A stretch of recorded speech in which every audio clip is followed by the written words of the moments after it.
So who did that? You're allowed to do what we call a Webster calculation, which basically takes into account that, like for an interventional physician who's always wearing lead as a routine part of the job, well, they're obviously not exposing their entire torso, but your dosimeter reports a torso dose, so you get to modify that. But I had interventional physicians that even with the modification were above 5 grams. That created some issues, and they actually hired them. So they lost their job? No, they hired a new one, they took him out of the room, brought in a new one, and then split the workload, and doses dropped in half next year. It was great. Were they wearing a ring? I'm sorry? Were they wearing a ring dosimeter? Ring, no. No, it's really hard to get interventional physicians, surgeons, and the rest of them to wear rings because it bothers their dexterity. The face mask that Ms. Mitch showed for instead of lead glasses is the ideal thing to wear, and I can talk about that more, but they don't like it because it sits on their head, which is unfortunate. But there's some real things to be aware of if they give you lead glasses to use, be really careful. Would you say interventional radiography is where somebody would get their highest dose readings? Yeah. And what's interesting is the physician is really sharp, really nice guy. I mean, realizing his doses were high. But his comment to me when I pointed out that he also wasn't using eye protection was, he said, I can take an afternoon appointment, go to the ophthalmologist, sit down, pop out my lens, pop in a new lens, and be back to work the next day. Cataracts to him were not a big deal. Personal choice. Yeah, okay. So make sure Yeah, that little cataracts and you know crooked these in sieverts and millisieverts. What would this be in millisieverts? The top one, whole body. 50. 50 millisieverts. So with millisieverts, you move the decimal over 3 places. So rim to sievert, 2 to the left, and then 3 to the right. Yay. And then the public per year, 110.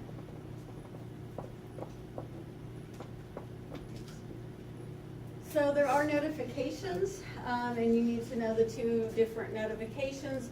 We have radiation areas, and you can see, you'll have signs in your hospitals, right? Radiation area, and then you may have signs, high radiation area.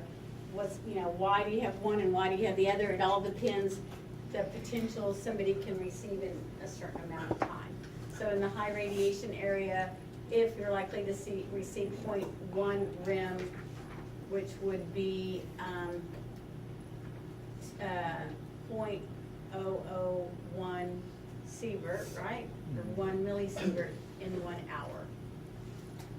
Radiation area, 0.005 rem in an hour, which would be what in sievert?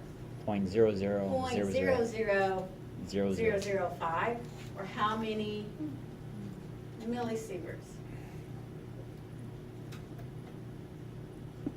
0.05 millisieverts. Well, good luck with that. That's all I can say. You are correct. They will ask you on the ARRT exam in sieverts now. The international units, I'm just warning you about that, so learn it now. So a question, as a TPD, what is TPD? Target panel distance. So that's the x-ray tube, wherever it may be, under the table or above the table, to the top of the table. Target panel distance. So here, this is out of your textbook, obviously. Here is where the x-ray tube is, this little star.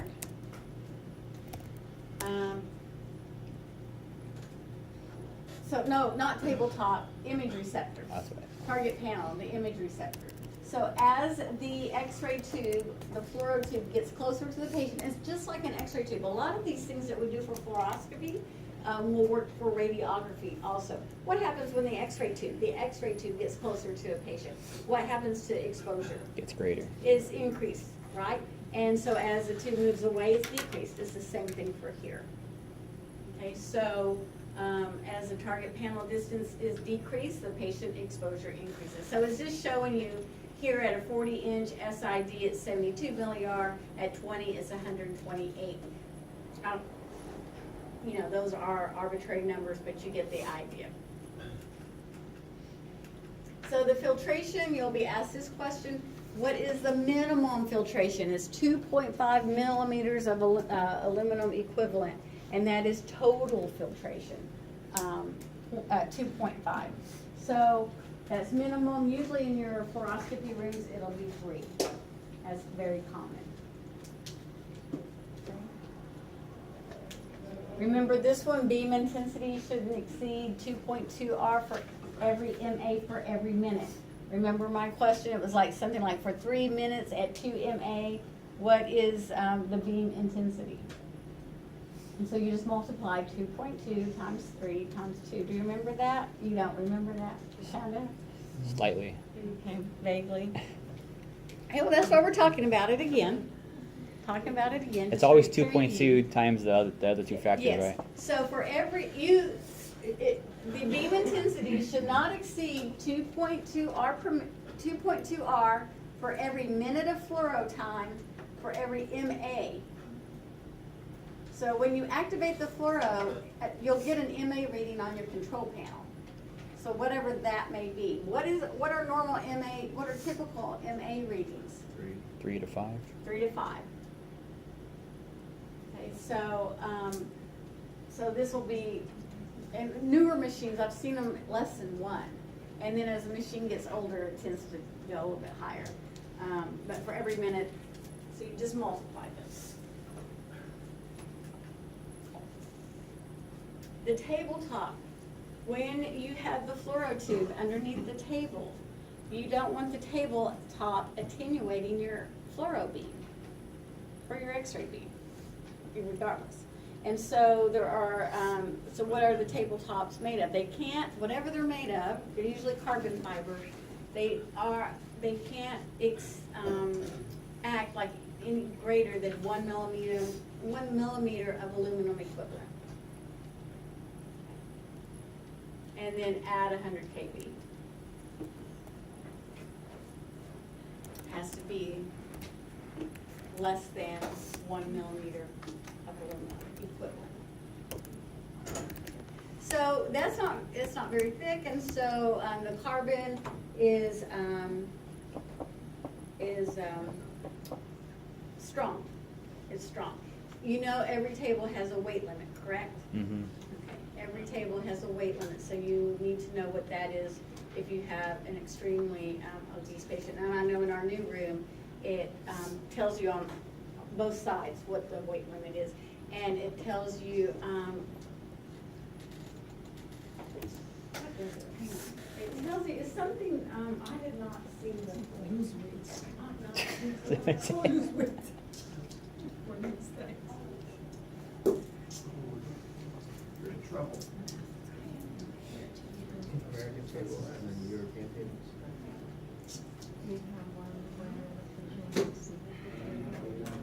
You broke it? So our table in here has a sticker on it that tells you if the patient is off to one side of the table, then it can't exceed so much weight. If the patient's in the middle of the table, they can weigh a little bit more. And if they exceed that weight, the table can't, you shouldn't move the table up and down if it's one of those. So look at your tables and know, and for most people, you don't have to worry about that, but you know, you x-ray the hyperstenic type patient to where that might be something you need to check before you ruin your table. Gonadal shielding, we know, is 0.5 millimeters of aluminum. The classic question Lead. is, oh, did I say aluminum? Thank you, lead. 0.5 millimeters of lead. Shaped contact is the answer to what is the best type of gonadal shielding for Fluoro? males, shaped contact. So this is a shield that is worn in the underwear so that when the patient, turns, the shape shielding goes with them. Otherwise, every time a patient, you see how it is in Fluoro now, right? They're moving all the time. I think I've ever And seen a so shape contact. You have to, if you had a flat contact shield, you'd have to change it every time that they move. And would it stay on and that sort of thing. Let me ask you this.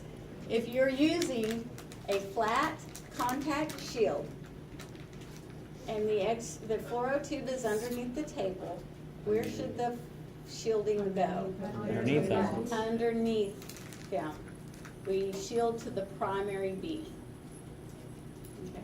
We do not have to use gonadal shielding under what situation? If it's not within 0.5 centimeters of the That's primary right. beam. If the collimation is within 5 Of centimeters the primary beam. of the primary beam, then you do not have to shield. So your techs who aren't shielding, they don't have to unless the edge of the collimation is close to the gonads. Now, what do we do for our pediatric patients? Regardless, Shield. right? We shield them all the time. You don't have to shield if it interferes with the exam. So if you're doing some sort of cystogram or something like that, you're not gonna be able to shield. Okay, so we try to shield all of our pediatric patients, and then our adult patients, it just depends on what we're doing. So how are your facilities at shielding our adult patients? Depending for on the exam? age. At think- any age? No, depending on the age. Depending on the age? Like I think it's above 65, yeah. You don't? It's like wherever the pregnancy questionnaire cutoff is. Where is the pregnancy? I think it's 65. 55? What is? I think. 50? Was there a 65? What is 65 on it? For guys. 9 to 65 For pregnancy? for pregnancy. Well, I heard, wasn't there a 63-year-old grandma who, All right. It's a blessing, it's a blessing. Yeah. So, At that age. Why do you even why is there that number? All you have to do is ask a female patient, when was your last menstrual cycle? Right. And if they go, oh, honey, it was 10 years ago, we're done. You don't have to worry about what age. If you just ask about the last menstrual cycle. Patient And if they're states still not having a pregnant. menstrual cycle, then there's a chance they could be pregnant. So that's why you have to ask. Yes, ma'am. I have a question. So for our Fluoro, the females between like it is 9 to 65, we give them a form to fill out. Do we also verbally have to confirm that, or can you still get the form to fill out? I guess it would depend on your department policy. Because I heard someone asked the patient after she filled out the form, and maybe got really like upset, like, I already filled it out, I think I can go blah, blah, blah. And you're just like, okay. That would be me. Yeah, I mean, you know what? Poor Don, he always gets yelled at. Confirm is the correct patient, right? Well, there's Poor always gonna Donnie. be that patient. There's always gonna be that. If you wanna confirm that they know what they're coming in for, and you have the requisition that says a right hand, and you go, where do you hurt? Well, don't you know? Please confirm. I mean, you just keep going. There's always that patient, and so you just deal with that. But I would go with your department policy, but I think I would confirm it verbally. Be like, oh, well, it says you're here for a barium enema. Well, Bend I mean, over. They need to, sometimes, and I can't tell you how many times they've said, I'm like, what are you in for? And they're like, I hurt my left hand and I've got a right shoulder. I mean, has that not happened to you? Oh, yeah. And so so that's written, why didn't you just go with that? So what you're doing is verbally confirming. So I just think you should, if they get upset, that's their problem. You need to do your job. Mhm. Or you say, I'm sorry, I have to verbally confirm. Smile. Does your jaw hurt at the end of the day from punching those teeth? So I would, that's your job to make sure that you've got the right information. If they wrote it down and they confirmed what they wrote and it was still wrong, you did your job. You know, that's all you can do. Yep. Yeah, I would just ask about last menstrual cycle, and you'll get all those fun, you know, especially older women, we tend to be, you know, very funny sometimes in our answers. Yeah. Or at least I am. Okay, so contact shielding, that's what this is. If the fluoro tube is underneath the table, that would need to go underneath. Is that a guy or that's a dude? Oh, I don't Oh, know. okay. It's a person. Oh. It's a path. Okay. It's a path. Here's the Shape Contact Shield. I've seen them.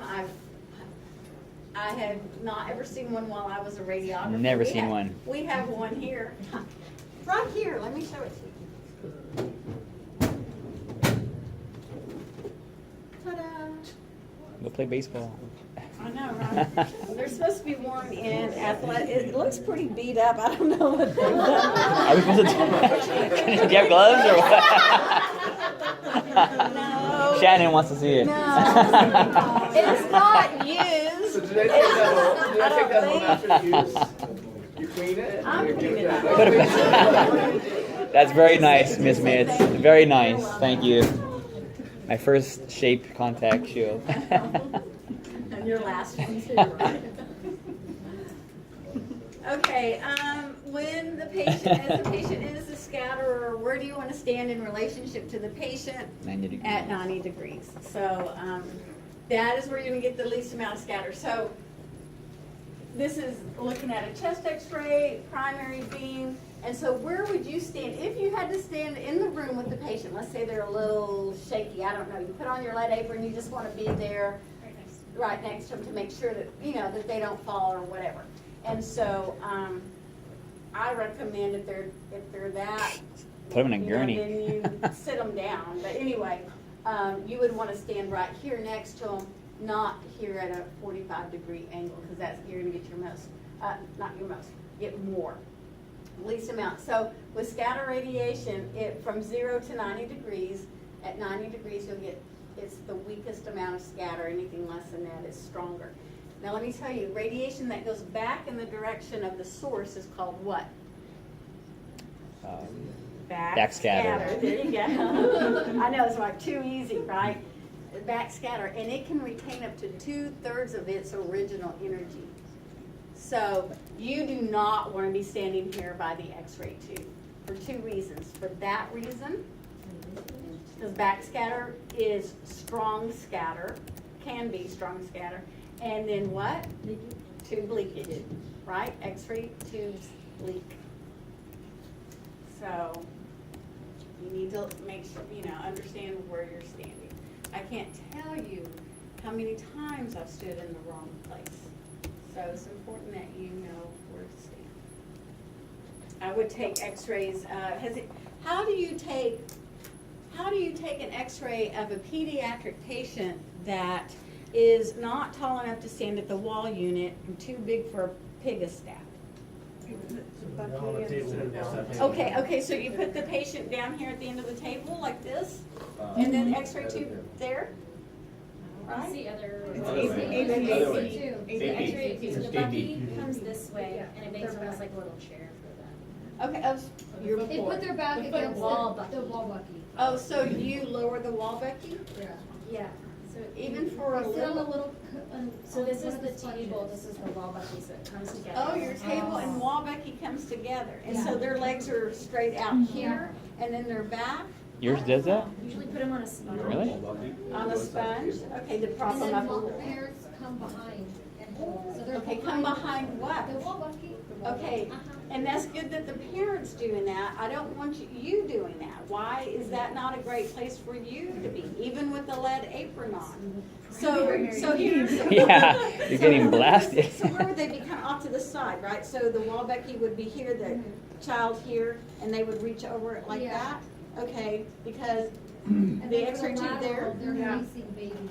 So x-rays go through the child, through to the detector. Does the detector absorb 100% of the radiation?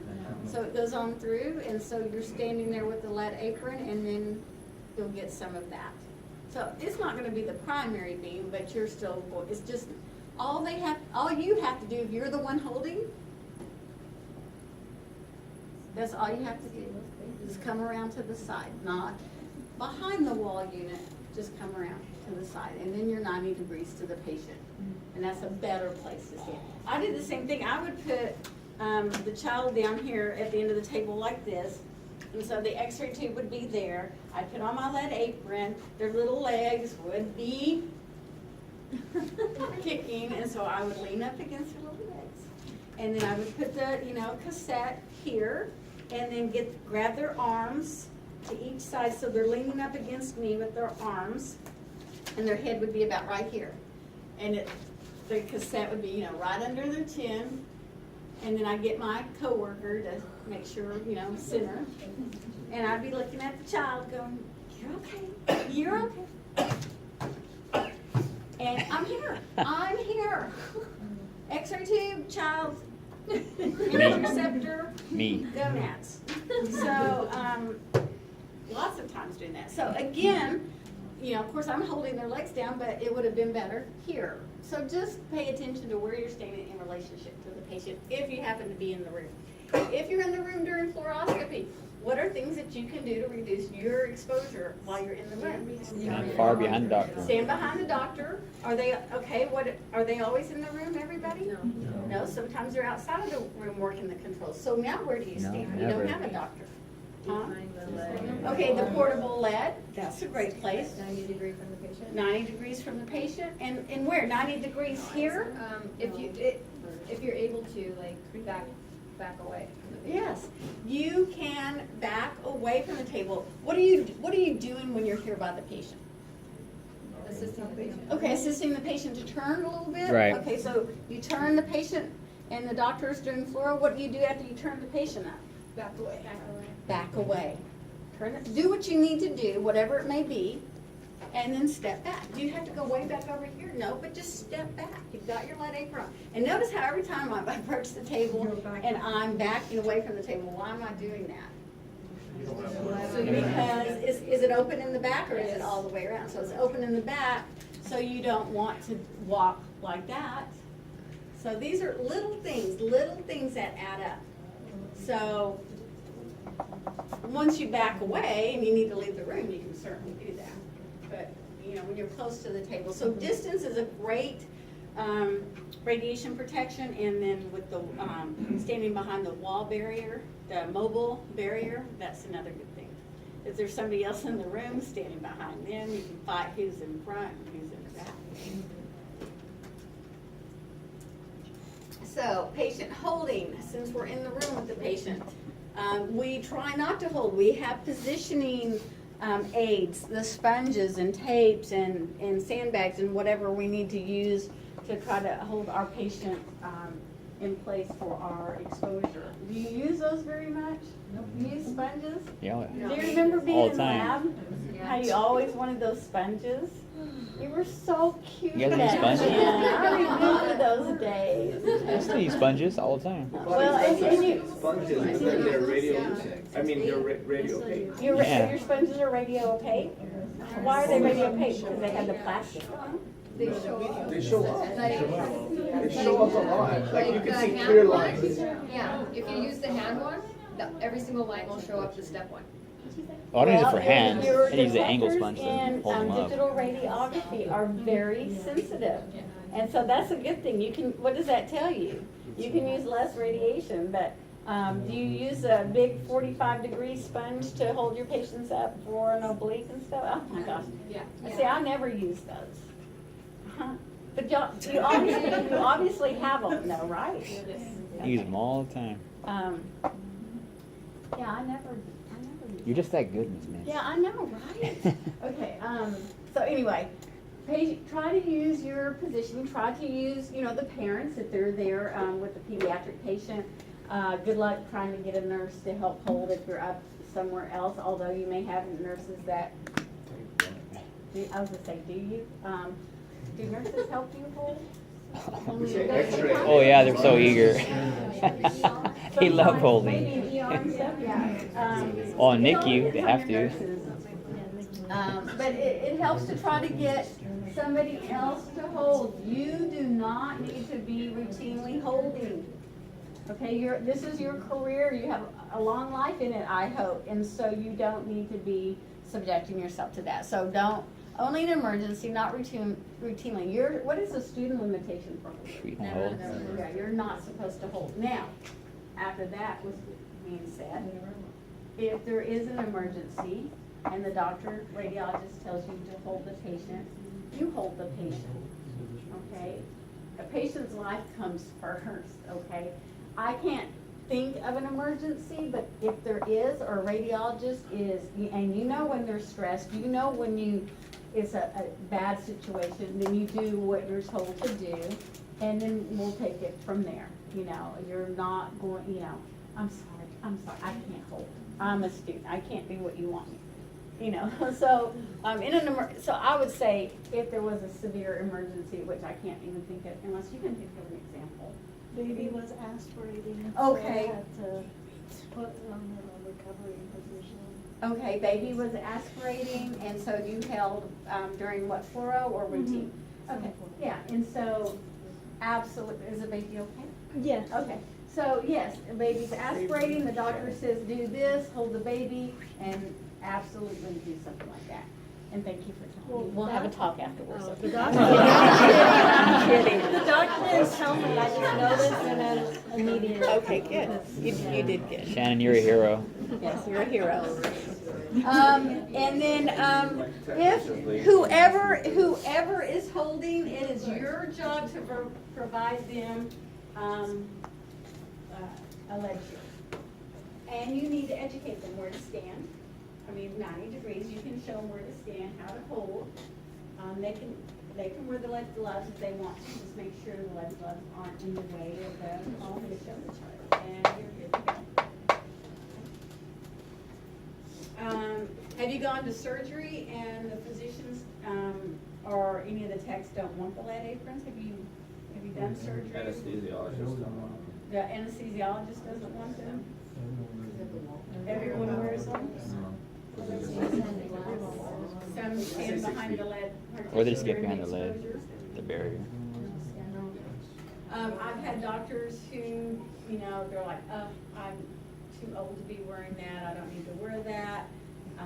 To, you know, like you say, people who, oh yeah, everyone's wearing them and stuff, but it's your job to make sure if there are 5 people in the surgical suite, it is your job to make sure there are 5 lead aprons for them. Your job is to make sure everyone has one. Now, whether they choose to wear it or not is up to them. You can't make them do that, but you have to provide it, okay?